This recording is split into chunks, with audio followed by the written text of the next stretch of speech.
Top 9. Reds trail. 9-7. Need to get the leadoff man on, and the leadoff man is Matt McLain. I was hoping it was going to be a one-run game, Nick, just so he could possibly do some real cool magic, but at this point, he's just going to have to be the leadoff man. Have to get the rally started. Yeah, I mean, you can definitely score 2 runs in Coors Field in an inning, so and it's definitely not over, but would have been nice to only be down a run here. A league of their own. They're still trying to pull that, huh? Still putting that on the old MLB network. Good for them. Oh, I'm watching a Marty Brennaman commercial right now. Are in you? Cleveland? Yeah, I was I on still the get the local commercials. That's cool. I was listening to the game on radio, as I've said last show, on the MLB app, and they must have messed up the ads on the game because it was nothing but Chicago Cubs commercials. And the Reds were not playing the Chicago Cubs. So it was all of these Chicago commercials, and they're all like, "Go Cubs" at the end of them, and it's just like, what are we doing here? Somebody at the old control center down the MLB app just completely missed the boat, but this game's not over. This game's not over. DirecTV is a wild ride if you have the extra innings because you get all the local commercials. So California, it's like nothing but politics commercials. Wisconsin's like the most interesting. They've got this lawyer Gruber that's you got to Google him. He's pretty like just hilarious, and they have all these sausage commercials. It's a good time. All right, Matt McLain, let's roll. All right, just find a way on. That's all. Good take. That's all we're asking. That's all we're asking. Just find a way on base. Walks is good a hit. Shout out to everyone for watching and listening to the podcast today. I really do appreciate it. Ball. Like the stream today. There we go. 2-0. Ball. Likes. It's kind of like the Christmas spirit. You know what I'm saying? It's like Christmas caroling. If you've ever watched The Elf, that's what the likes is for rallies. Just saying. Keep that in mind, chat. Oh, man. I hate to say this, but you got to take till you get 2 strikes at this point. That's how desperate I am for this walk. I know you're not supposed to do that, but that's how I feel. He just gave up some home runs this year, so we just need to get on base. Yeah, get on base. That's a ball. Yes, sir. Yes, sir. I thought he was going to call a strike. I thought it was that 3-0. He wanted to. I thought it was that 3-0 BS call a strike. That's not a strike. Oh, don't let us get hot here, Johnson. I mean, these are the 2 guys you want up right here, right? I mean, yeah. No, I mean we're in the heart of the order. There ain't no doubt about it. This is what you want. Come on, Jake. That's a ball. Let's make this guy throw a strike. I know that. Let's. Hey, also, man, you're tempted to try to jump on one though. Man. I do. I understand. I understand. What's he doing? That mound visit? Okay. Yep. Oh man, you have to find a way to just get on base.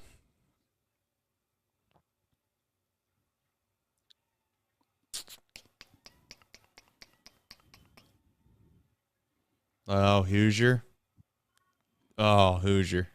No, come on. Hoosier? Don't put that out there. Hoosier, man. Come on.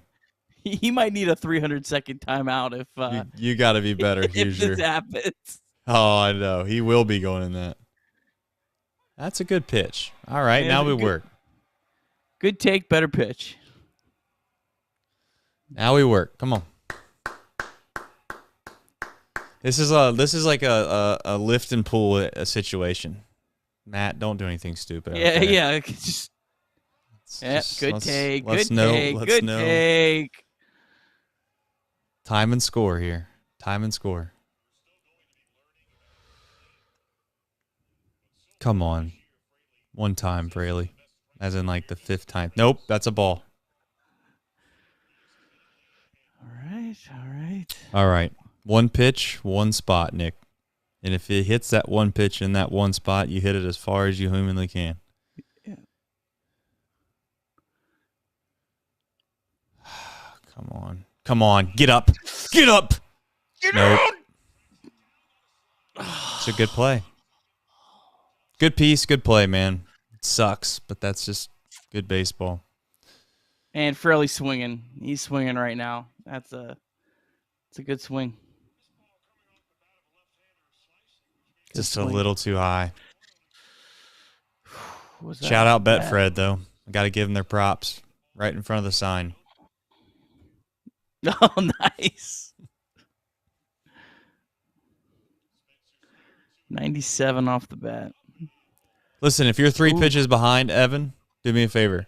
Just pause us for like whatever, 15, 20, 30 seconds, and then hit play. And then when the game's over, you can just hit live and catch back up.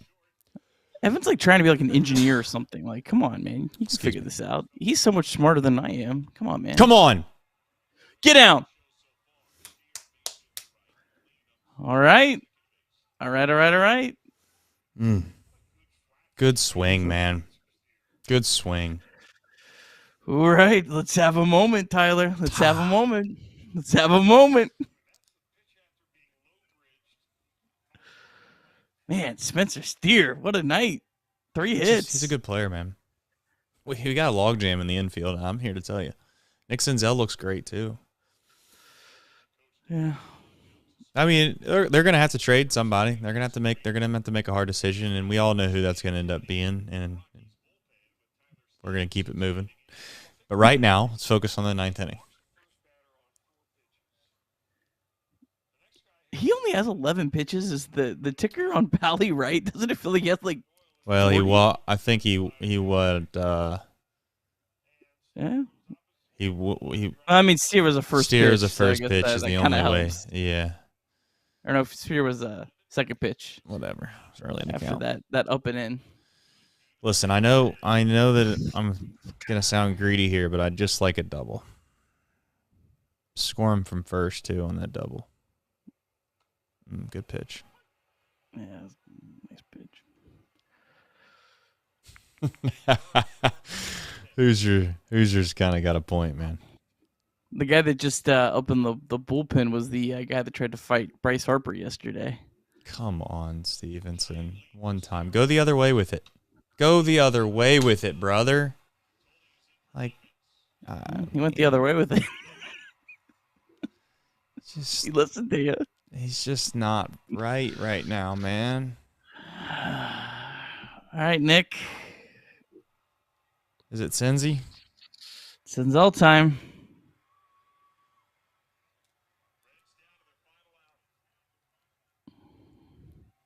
Senzel's due. He's due for a big smack out of the park. He's fucking walked 3 times today. Yeah, he's due. Senzi's fun. Come on, Nick. Ball. Now listen. Don't walk him now. I'm telling you right now. You don't want to face Henry. You do not want Henry Ramos coming up with the bases jacked, brother. That ball is getting tatered. I'm here to tell you. A career minor leaguer will do some damage. Oh, I always love the old check swing check on a strike. Check swing on like a clear. They called it a ball? Yeah, they called it a ball. Oh, deserve that after that garbage on Fairchild. Should have at least one extra run here. That was garbage. Listen, it's better to be lucky than good, chat. We want to hit a ball hard somewhere. Nope. No. Man, he's like 3 check swings.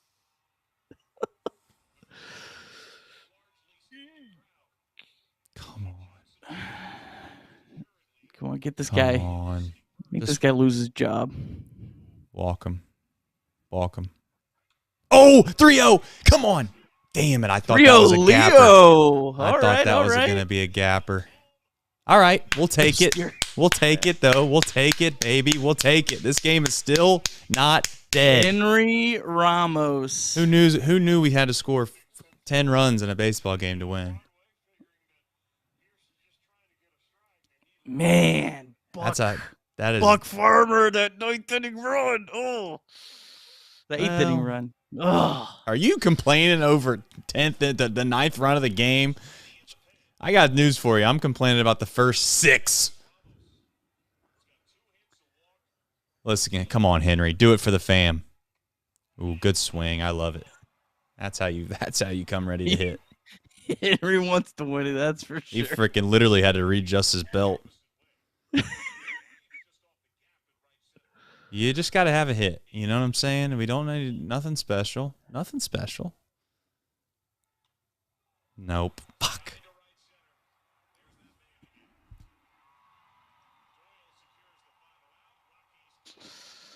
Tough. All right. Let's do a show.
All right, Reds lose a little bit of a heartbreaker on Matt McLain's debut.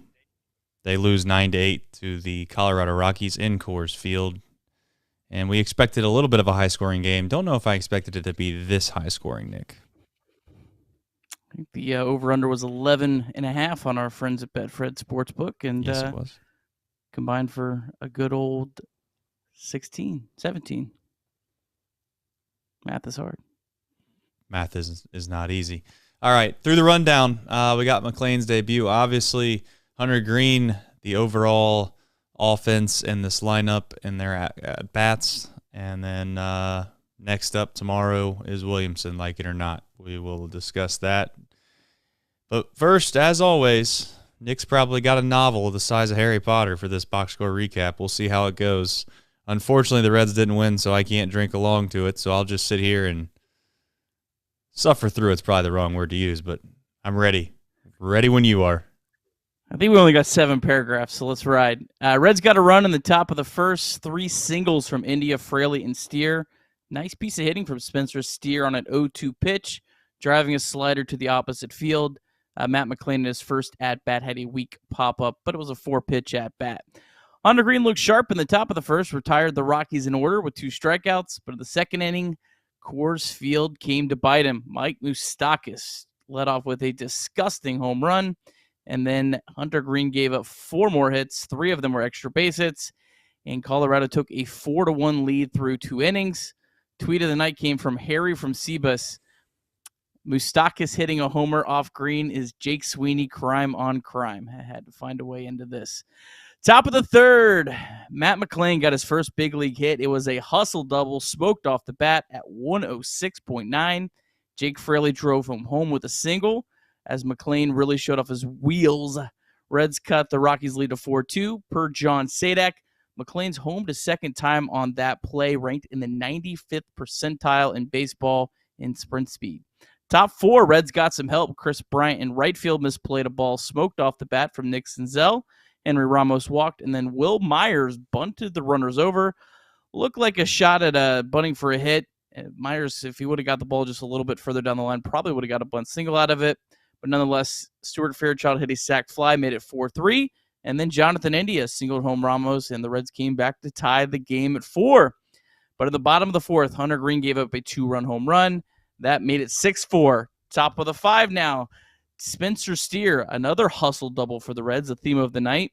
Tyler Stevenson smoked the ball 103-4 off the bat, drove him home with a double, got the Rockies lead back down to 6-5. Reds got a gift run on a lost ball in the lights off the bat of Ramos, and then a wild pitch would tie the game at 6. Will Myers, however, in that inning had an ugly strikeout, and then Stuart Fairchild struck out looking on what clearly should have been ball 4 with the bases loaded to end the inning. Game settled down. Ben Lively relieved Hunter Green the 5th, and he got the Reds into the 7th, with the game still tied at 6. Lucas Sims came in to relieve him and was an out away from getting out of the inning before giving up a 2 RBI triple to Harold Castro. That made it 8-6 Rockies. Reds got a run back in the top of the 8th in this wild game. Henry Ramos had yet another hustle double for the Reds. He had a heads-up steal of third base with the count 3-0 on Will Myers. Myers then was able to get a sac fly that cut the game to 8-7. And then we go to the bottom of the 8th. Reds really needed a shutdown inning, keep it a 1-run game, but Buck Farmer gave up a solo home run. That made it 9-7. Reds were able to scratch across a run in the top of the 9th, but not enough. Reds fall 8-9 to the Rockies. Yeah, just a tough game to watch to a certain extent. You had some highs, you had some lows. Get into Matt McLain's debut. I think that it gone, I don't know, as well as it could have. That's probably too strong of a statement. As well as it could have would have been some ridiculous day hitting for the cycle or something absurd of that nature. But he looked comfortable at the plate. You didn't get to see him make too many plays from the shortstop position. The one that he did make, though, he felt it clean, made a good throw, looked comfortable. Overall, nothing crazy happened, which I think is probably the optimistic viewpoint of an MLB player's debut. Nothing to hurt his confidence, nothing to kind of make him feel or have any kind of doubt that he shouldn't belong. But it would have been nice to get the win to go along with it. So a little bit of a bittersweet day to a certain extent. Yeah, McLain, like you said, looked very comfortable at the plate. That walk in the 9th inning, really just, kind of shows the kind of player that he is. The hustle double, scoring on the ball where he kind of got a bad break on just kind of showing off his speed and what he can do. It's kind of funny. Matt McLain's debut kind of reminds me of Nick Senzel's debut. Reds lost 12-11 to the Giants in Nick Senzel's debut. So kind of, I guess, some weird symmetry there. Let's hope his career turns out a little bit different, and that's nothing against Nick Senzel, that is. Let's hope he jumps right ahead to 2023 Nick Senzel and right. skips 2020, 2021, and 2022. Well, the top exit velocity of this game, I'm going to jump right back into McLain, but I feel like it shouldn't go unsaid that the top exit velocity of, of course, Mike Moustakas. Because why wouldn't it be? That guy sucks. Anyways, back to McLain. I'm just glad we finally have something to look forward to every night to a certain extent. Again, it's kind of bias. I don't know how long this little honeymoon will last. Maybe it'll last a week. Maybe it'll last a month. Maybe it'll last just long enough until the next kid comes up. But, I don't know. We'll see what the chat thinks. It felt like that's what I expected from him almost, relatively disciplined at the plate. Now, you gave him a lot more credit than probably deserved on the one bouncing ball to shortstop. He did bust it down the line. He did show off his speed, but it was kind of a weak attempt at a putting a ball in play. But I'd rather have guys put balls in play than strike out. So there's a positive to that. In regards to the ninth inning at bat that you mentioned he walked on, to be fair a little bit, not to get into this honeymoon stage. I mean, it's not like he had to work hard to get that walk. I mean, the guy was all over the place through 4 straight balls, but hey, you know what? Well, he's what a hell of a hitter he is. He walked there in the 9th inning, got the rally started, but I don't know.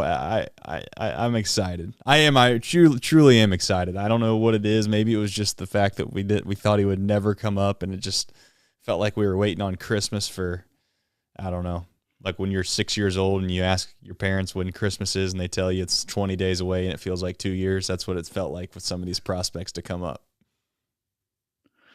Yeah, he's here. Hey, I've seen some uglier swings this year, that's for sure, on some pitches trying to do a little too much. So, yeah, no, I mean, overall, successful debut, and it kind of feels like for a lot of these guys, just get that first one out of the way, get yourself comfortable, and he's going to get a crack at some really favorable matchups and some favorable pitchers. But nice to see him maybe get out of Coors with a long ball.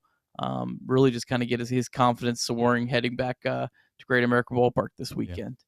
Yeah. Last comment I'm going to make here before moving into Hunter Green is there's some people in the chat talking about the offense and Coors Field and things of that nature. Listen, I've always felt like the whole Coors Field thing gets a little overblown about how big of an advantage or disadvantage it is to one side or the other. However, I do clearly think that it's not even so much after watching tonight and getting an idea, again, reacclimated with Coors Field.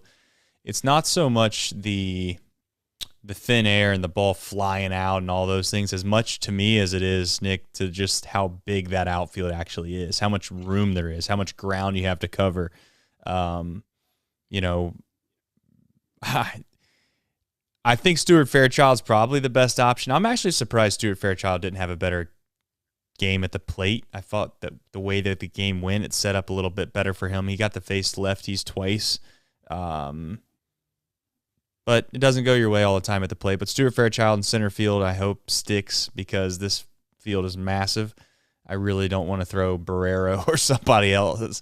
If we throw somebody out there that isn't, what I would say comfortable with playing center field, I don't like our chances. But any other thoughts about Coors Field, the lineup, before we jump into Hunter Green, which inevitably will probably have some fun banter, I'm sure, and also some people in the chat that are going to be we're going to keep it clean, by the way. We're all Reds fans here. We all want to see everybody do well. We're all Reds fans, but I'm sure that there's half the crowd that's very upset with Hunter and half the crowd saying pump the brakes. I wouldn't make anything out of a Coors Field start. So I would erase today. Whatever your thoughts were coming in today on Hunter Green, keep him there. It's just this ballpark is unlike any animal. There's a reason the Rockies can't get starting pitchers to come there. I've seen a lot of really good Reds pitchers come in and just get decimated in starts here. A lot of other pitchers. This is not. And our guy Reds in 4, who's way smarter on pitching than I am. Talked about he studied a lot of this kind of stuff, and Hunter Green's pitch mix especially just does not fit well in Coors Field. And he said he called it too before the game. He said Lucas Sims' pitch mix doesn't match before the game, so it wasn't like just trying to make excuses. He called Lucas Sims as well, and guys like Ben Lively, hey, it kind of works out a little bit more for them with kind of what they're trying to do. So I wouldn't make anything out of this start.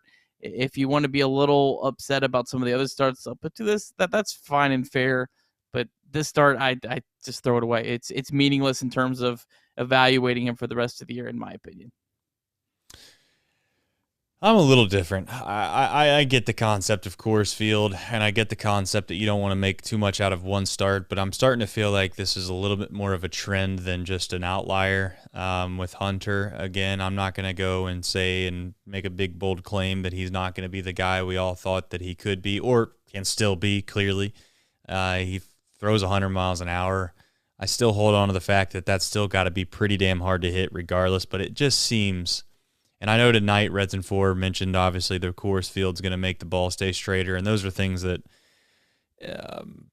that very much may be true. I just feel like that his fastball, there's not a lot of deception to it. And for whatever reason, guys don't look all that puzzled with it. And if you throw 100 miles an hour and guys put barrels on it, and or not even just barrels, but even get the bat on the ball, inevitably the exit velocity is going to be much higher than your traditional 95-mile-an-hour thrower, or 92 to 95, whatever pitch speed you'd like to go with. Am I sitting here suggesting that I'd rather have a guy throw 95, Nick, instead of 100? No. Am I suggesting that I think that Hunter Green's doomed and the fact that he's, hasn't got a win and it's May 15th as our ace, is that entirely concerning? No, but it is somewhat starting to get there for me, because I just wonder if we're in a position now where either he's tipping his pitches or he's not deceptive enough with his fastball or his pitch sequence that guys just are they're struggling per se.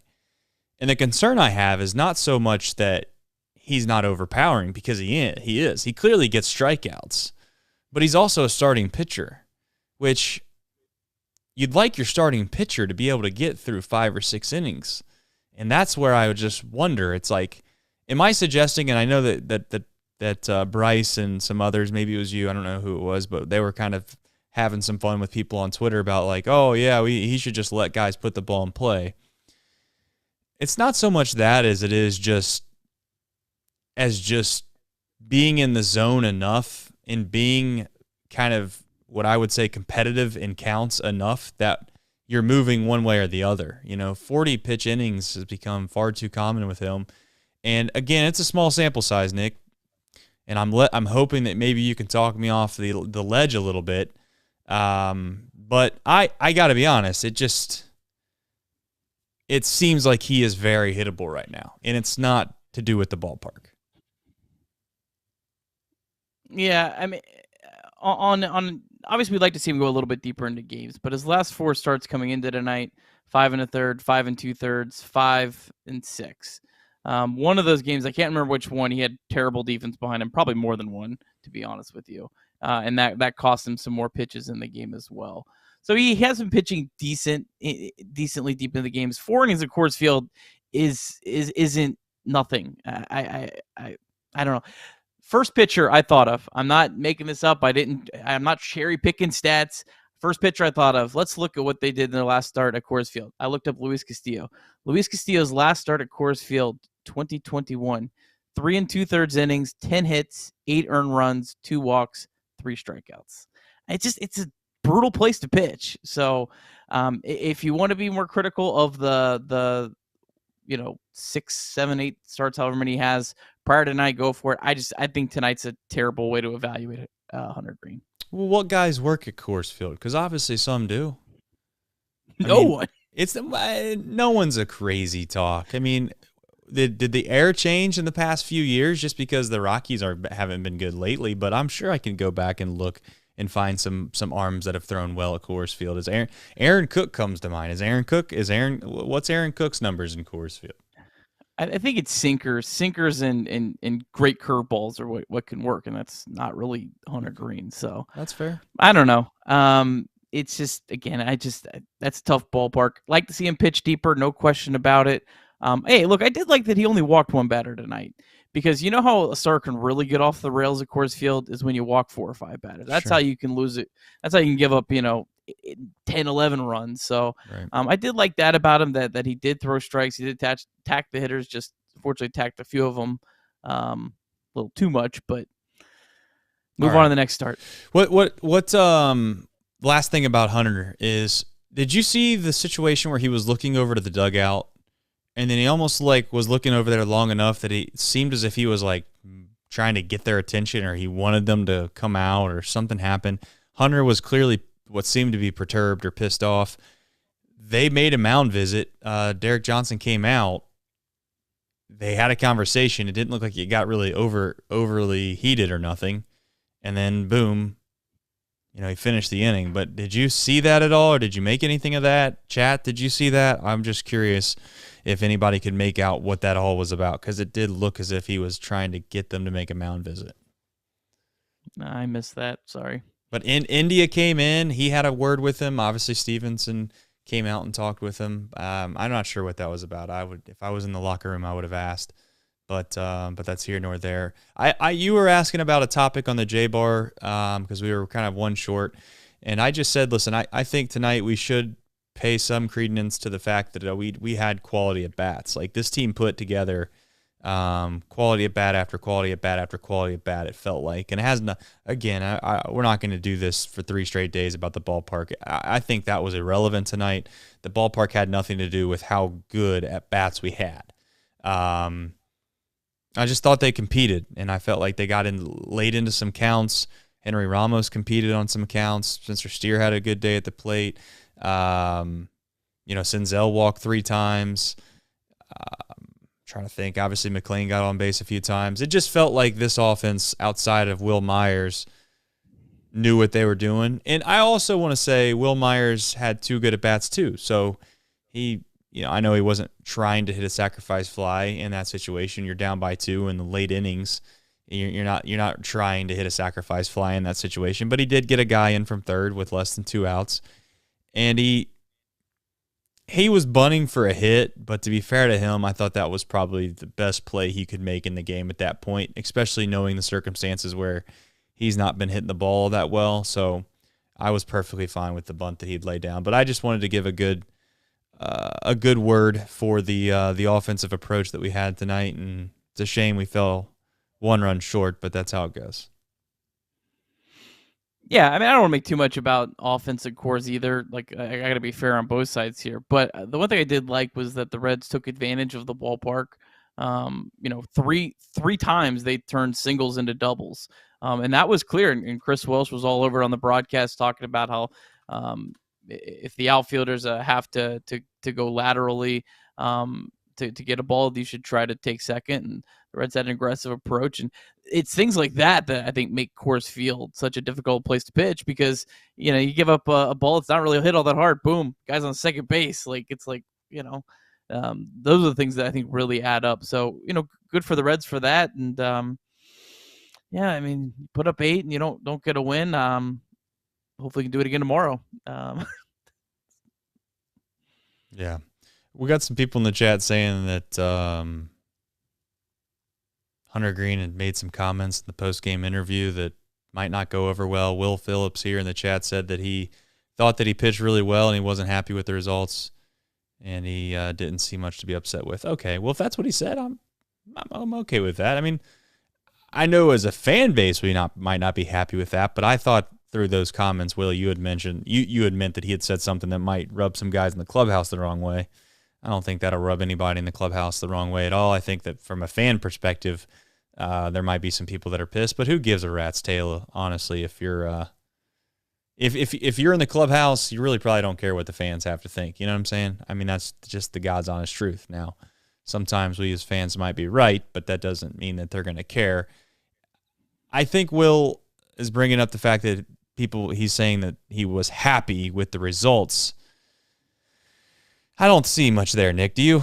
I really don't make much of that. Hunter Green, 5 hard hit balls according to Statcast. It's not like he was, just completely crushed. He made a couple mistakes. I think he's probably happy that he only walked 1 guy tonight. I think he's happy that part of his game plan was, I can't walk guys in this ballpark. When I execute, he struck out 8 batters. So he clearly made some good pitches to get those 8 strikeouts. Yeah, but he's got to get guys out too, Nick. Like, we can't keep playing this game too. Like, you know what I'm saying? Like, both sides of the coin. We can't always be like, oh, well, he threw relatively well. He got 8 strikeouts. He did the same thing on opening day. Shit, he struck out like 12 guys. He barely got through 3 innings. Like, at some point, let's and I mean, this is me saying this and knowing that this probably over the course of time doesn't work. And then I'm going to sound like those idiots in Moneyball that were sitting around the table spitting in their cup talking about, well, this guy's got a grit. He's a hell of a player. You don't want him. What I'm about to say is going to come off like that.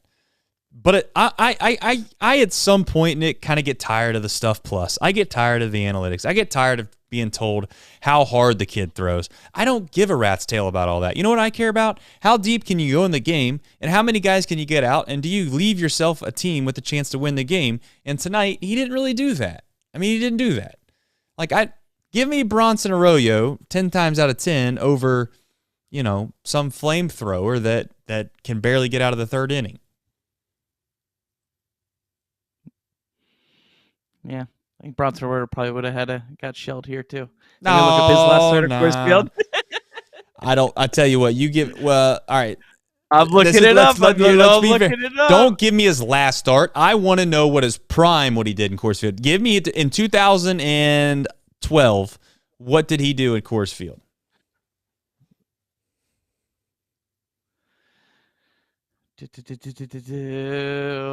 Don't give me when he's 40 years old. It doesn't have an arm left. I don't want that. It's not fair. That is, of course, unless it was a beautiful outing, then you can use it. All right, we'll start with the 7 career starts at Coors Field, 7.27 ERA. Let's click on the individual ones. 6 2/3 shutout innings in 2012, but the year before he had a ERA of 54, and the year after he had an ERA of 16.2. I hate to hear that. I got to screenshot this and send this to you because his career at Coors Field is a real, like it's insane. Like there's like these like 2 good starts and then these like ERAs that I've never seen before on a piece of paper. All right. Okay. Moving forward. Next up, Williamson's one of those guys that if he was pitching against the Reds, we would be very concerned. We'd be like, this guy is going to shut us down. He's going to throw 7 innings tomorrow, 3 hit baseball, 1 earned run. And we're going to be looking around wondering what the hell this guy's doing. So hopefully we get that tomorrow. Don't know if we will. But your overall thoughts on Williamson before we move into tomorrow's starters, inevitably, that will be included with Williamson. Are they throwing an opener or no? No, they just announced. I just saw it on Twitter that he's officially starting the game. No opener tomorrow. I would have liked to see Derek Law, especially since he didn't pitch today. It's been so good. I don't know. I mean, they know more about Williamson. Maybe they think that'd mess him up. Like I said, they should have tried this at Louisville. Maybe you don't want to try that at the big leagues for a guy like that. But hey, you know what? Williamson's had his 2 best starts of the year. Not saying a whole lot his last 2. You need a starter. I know others disagree. They say, just throw up Andrew Abbott right now. I would not have Andrew Abbott the way he's been pitching, making his debut at Coors Field and, risking having a just awful start to his career. Williamson, hey, you won a chance. Here you go, buddy. Not an easy spot, but I don't know. And you know what? There also might be something with Williamson's pitch mix. I'm not going to act like I know every single detail about it, but that they think could have a chance of being successful in a ballpark like that. But well, we'll see. I mean, that's the beautiful thing. At this point, I don't want to say it doesn't matter. That would sound too pessimistic. But we're starting to fall into the territory to where if you look at our rotation, our starters, it's not pretty. We got Brandon Williamson going out there with a 6.62 RA in AAA at Coors Field against Chase Anderson. What is Chase Anderson anymore? How old is that guy? I don't know how old he is, but he already on his 3rd team this year. I tell you what, Chase Anderson is going to be a roller coaster in himself on Twitter because I know there's a lot of people that are upset the Reds let him go. So either he's going to shove tomorrow and people are going to say Reds are stupid, or he's going to get shelled tomorrow and the Reds are geniuses. It's going to be some big dramatic thing one way or the other. We got Ashcraft going on Wednesday. Yeah. So there's Ronnie in the chat saying we got to win tomorrow to avoid the sweep. I don't think so. That's a guy that Graham Ashcraft plays in any park. You know what I'm saying? No, I say that. He might give up 20 runs on Wednesday. We shall see. Graham Ashcraft's the kind of pitcher that I could see having a dominant start there or just falling off the wagon. I don't see either way. Okay. Chase is 35. 35. I knew he was up there. Good for him. Still pitching in the big leagues at 35 years old. I couldn't imagine. I don't think he's very stretched out though. So I mean that could be a benefit. He He went. Rays picked him up, used him twice in relief.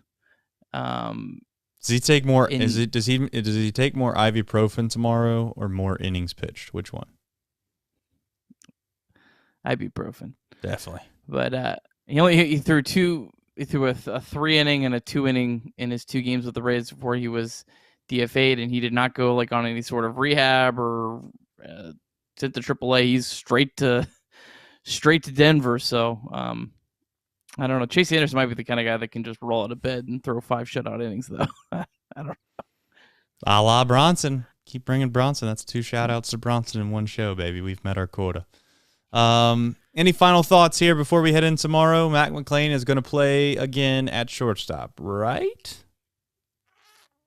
Jose Barrero is still on this team, so unless they're playing Jose Barrero in center field or they're DHing him, I think you're going to see Jose Barrero at shortstop, and you're going to see Matt McLain at second base, and you're going to see Jonathan India DHing tomorrow. That's my prediction. That's my prediction. If that happens, I swear on my life, I will shotgun a beer as soon as the lineup card comes out. Okay, so what's your prediction for India and Barrero and McLain? Where are they playing tomorrow? I think we're going to do... Bench can be an option. I think we're going to do something dumb, which is Barrero plays shortstop. McLain's going to play third base.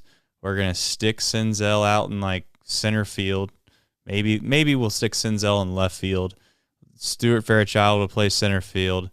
The Godfather, Will Myers, is stuck out in right field until I guess he decides that we're not going to play him anymore, which at this point I assume it's probably going to end up being the All-Star break.